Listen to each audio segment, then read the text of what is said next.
Assalamualaikum warahmatullahi wabarakatuh. Minasan, ohayo gozaimasu. Kyou wa o genki desu ka? Bertemu lagi dengan saya Nanang Munasim di channel Nanang-chan, media belajar bahasa Jepang. Pada video kali ini saya akan membahas tentang fungsi dan kegunaan dari partikel D. Yang fungsi pertama yaitu menyatakan tempat dalam suatu kegiatan. Sebenarnya fungsi dari partikel D itu ada dua, yaitu menyatakan tempat dan menyatakan alat dalam suatu kegiatan. Seperti biasa, di sini saya menyediakan beberapa kotoba atau kosakata yang bisa kita gunakan nanti dalam pengerjaan atau pengartian contoh kalimat yang ada di sampingnya. Sebelum video saya lanjut, mohon maaf jika dalam video saya hanya menampilkan suara dan gerakan tangan di atas kertas. Tapi semoga video saya bermanfaat untuk kalian semua. Langsung saja. Di sini ada partikel D. Ya, penulisan dalam huruf hiragana yaitu seperti ini. Jadi huruf T dikasih apa? Dikasih teng-teng. Jadi bacanya huruf D. Oke, huruf D di sini memiliki fungsi menyatakan tempat dalam suatu kegiatan. Oke, yang memiliki arti apa? D. Jadi D ini bisa diartikan dengan kata D. Langsung saja ke pola kalimatnya. Pola kalimat yang saya gunakan yaitu pertama kita tulis tempatnya terlebih dahulu. Ya, tempat. Kemudian diikuti dengan partikel D. Setelah itu dikasih kata keterangan kerja. Perlu diingat, semua kata kerja dalam kalimat bahasa Jepang ditaruh di akhir kalimat. Saya coba satu kalimat yang saya buat sendiri. Contoh seumpama di sini ada tempat plus D plus kata kerja. Kita cari contoh apa? Oke, kita cari kata shokudo.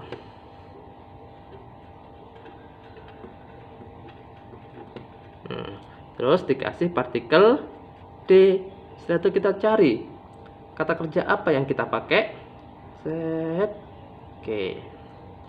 Kata kaimasu. Oke. Jadi terbentuk suatu kalimat sokudo de kaimasu.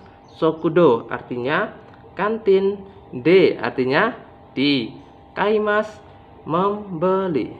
Kalau diartikan menjadi membeli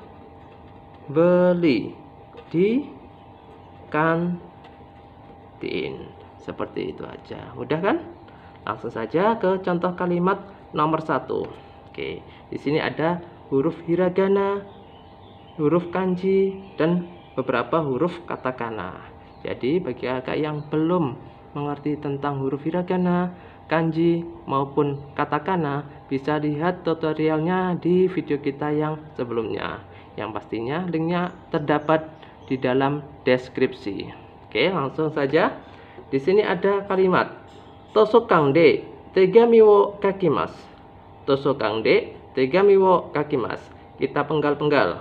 Tosokang de tegami wo kakimasu. Oke. Di sini ada tosokang. Kita cari kata tosokang. Tosokang artinya perpus. Diikuti dengan partikel D. D apa? Artinya di. Ya, bisa diartikan dengan di perpustakaan. Ngapain di perpustakaan? Tegami wo kakimasu. Tegami apa? Kita cari di sini. Tegami ada kata surat. Surat. Kemudian kakimasu. Apa? Menulis. Di sini ada partikel wo. Partikel yang menyatakan objek dalam suatu kegiatan. Bagi yang belum paham bisa lihat tutorialnya di video kita sebelumnya yaitu partikel wo. Oke. Jadi tosokang de tegami wo kakimasu. Di perpustakaan. Terus ya, di perpustakaan menulis Menulis apa? Surat. Seperti itu. Mudah kan? Saya rasa pasti kalian sangat paham. Langsung saja ke contoh kalimat nomor 2. Oke. Watashi wa sokudo de gohan wo tabemasu. Watashi wa sokudo de gohan wo tabemasu. Kita penggal-penggal. Watashi wa sokudo de gohan wo tabemasu. Oke. Watashi wa, watashi artinya adalah saya. Kenapa dikasih wa? Karena dia sebagai subjek, jadi harus dikasih partikel y, menandakan bahwa dia adalah subjek. Oke. Sokudo de, sokudo artinya adalah apa tadi? Kantin. Oke. Ada partikel d, berarti di kantin. Gohan wo tabemasu. Gohan artinya apa? Nasi. Tabemasu artinya makan. Oke, saya di kantin ngapain?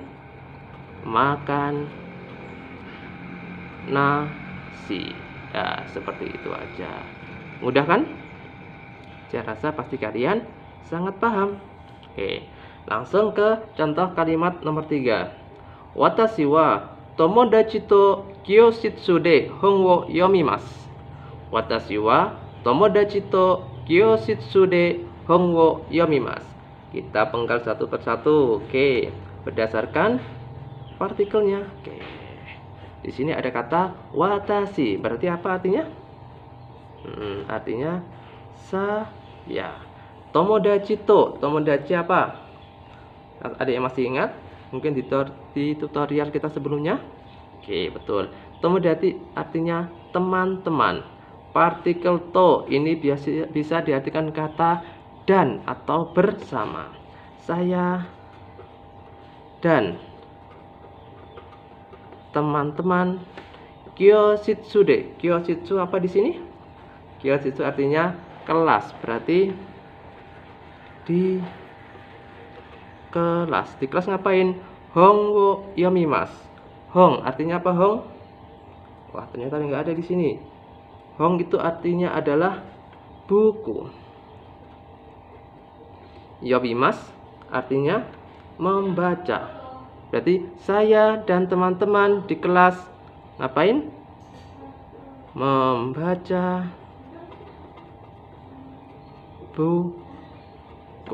Oke, seperti itu. Udah kan? Langsung saja ke contoh kalimat nomor 4. Ya, ini bahasa Indonesia kita rubah ke dalam bahasa Jepang. Tadi kan bahasa Jepang dirubah ke dalam bahasa Indonesia. Sekarang sebaliknya, yaitu bahasa Indonesia dirubah ke dalam bahasa Jepang. Saudara Ana mengambil air di sungai. Oke, saudara Ana mengambil air di sungai. Oke, kita coba. Saudara Ana, apa bahasa Jepangnya? Menggunakan akhiran apa? Betul, menggunakan akhiran san. Saudara Ana menjadi ana, dikasih partikel atau akhiran san. Karena dia sebagai subjek, maka dikasih partikel wa. Oke. Mengambil air di sungai. Apa dulu yang ditulis? Oke, betul. Di sungai terlebih dahulu, karena semua kata kerja ditaruh paling belakang. Jadi di sungai. Sungai apa bahasa Jepangnya? Oke, kawa. Dikasih kawa de, di sungai. Oke. Mengambil air. Air bahasa Jepangnya mizu. Wo, karena dia sebagai subjek, karena sebagai objek, maaf. Mengambil, apa mengambil?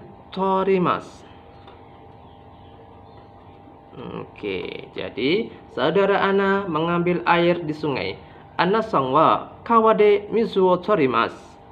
Ana-san wa kawa de mizu wo torimasu. Seperti itu. Mudah kan? Saya rasa pasti kalian sangat paham. Oke, saya yakin.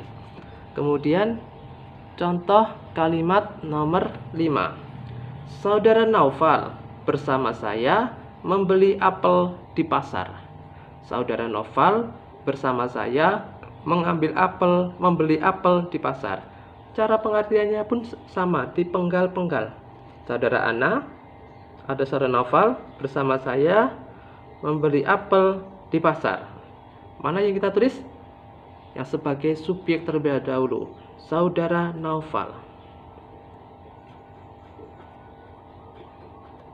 Naufal san. Karena dia subjek, dikasih partikel wa.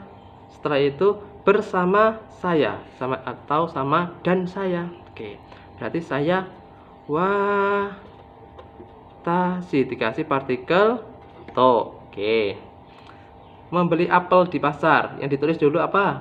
Oke, di pasar. Ichiba, ichiba dikasih partikel d.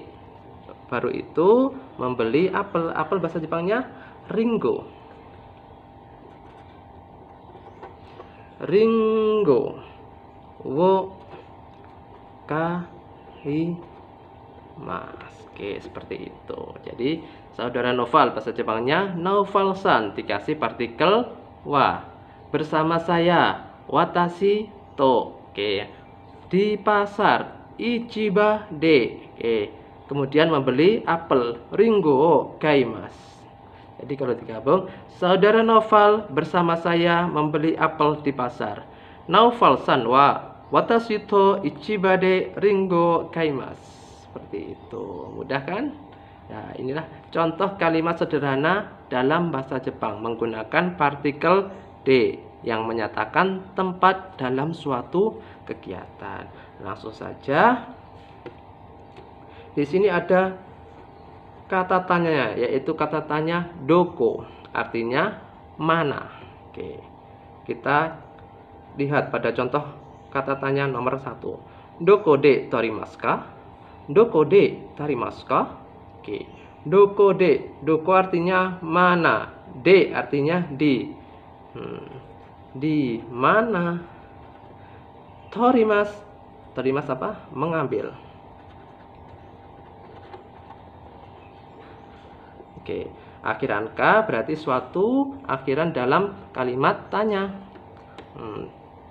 Oke, jadi di mana mengambil atau mengambil di mana? Seperti itu. Doko de torimasu ka? Di mana mengambil atau mengambil di mana? Seperti itu. Udah kan? Sekarang contoh kalimat nomor 2. Anata wa doko de kaimasu ka? Anata wa doko de kaimasu ka? Anata artinya kamu. Kasih wa karena dia subjek. Doko de di mana? Kaimasu ka? Kaimasu artinya membeli. Nah, jadi kamu di mana membeli atau kamu membeli di mana? Seperti itu. Oke. Bisa dijawab dengan membeli di pasar atau dimanapun, terserah sampean. Setelah itu, contoh kalimat nomor 3. Orang itu menjual ikan di mana? Orang itu menjual ikan di mana? Orang itu bahasa Jepangnya apa? Oke, ano itu. Karena dia subjek dikasih partikel wa. Menjual ikan di mana? Mana yang ditulis? Ya, di mana terlebih dahulu? Kode. Menjual ikan berarti sakana. Wo. Menjual apa?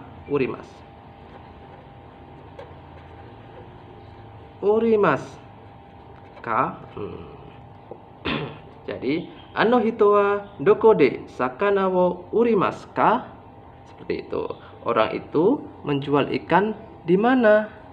Oke, bagaimana? Mudah kan cara belajar dalam bahasa Jepang? Ya, kali ini yaitu tentang partikel D. Semoga kakak-kakak semua paham atas penjelasan saya tadi. Cukup sekian video kali ini tentang partikel D yang menyatakan tempat dalam suatu kegiatan. Apabila video ini bermanfaat untuk kalian semua, jangan lupa like, subscribe, dan share ke teman-teman kalian agar sama-sama mengetahui. Dan apabila dari kakak-kakak ingin dibuatkan video yang ada kaitannya dengan bahasa Jepang, bisa tulis di kolom komentar. Cukup sekian dari saya, mohon maaf jika ada kekeliruan. Cukup sekian, saya akhiri. Wassalamualaikum warahmatullahi wabarakatuh.